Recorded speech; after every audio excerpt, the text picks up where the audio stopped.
আমার ব্রেকআপ লাগবে। নিয়ে নাও। আর কখনো আমাকে ডিস্টার্ব করবা না। আচ্ছা। আর কখনোই আমাকে মেসেজ দিবা না, আমাকে ব্লক করে রাখবা। ও আচ্ছা। ফোনও দিবা না আমাকে, আমার নাম্বারটাকেও ব্লক লিস্টে ফেলে দেবে। বাসার সামনে এসে ঘুরঘুর করবা না। আচ্ছা এবার আমি বলি, এতটুকুতে ব্রেকআপ হয় না, আমি পার্মানেন্ট ব্রেকআপ করছি। হ্যাঁ তাই করো।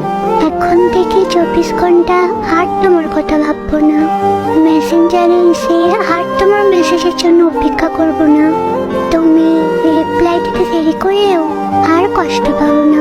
আজকেই অন্য ছেলেদের রিকোয়েস্ট অ্যাকসেপ্ট করে নেব।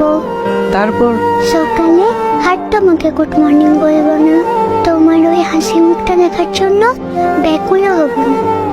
না হলে? শত ব্যস্ততার মাঝেও আর সময় করে তোমার সাথে কথা বলবো না। হৃদয়ের সবটুকু দিয়ে তুমি ভালোবাসতাম, এখন আর সেটাও বাসবো না। এবার খুশি তো? খুশি। পারবে তো এসব করতে? যা যা বলছো সব পালন করতে পারবে তো? হ্যাঁ খুব পারবো, কোনো টেনশন নিও না।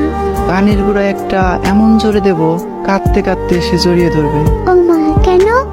তোমার সাহস হয় কি করে আমার সাথে পার্মানেন্ট ব্রেকআপ করার? তুমি তো বললে। আমি বললেই শুনতে হবে নাকি? হ্যাঁ শুনতে তো হবেই।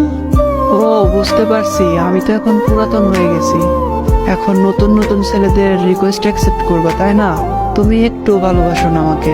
কি হলো, লাগবে না ব্রেকআপ? শয়তান। পাগল একটা, আসছিল ব্রেকআপ করতে।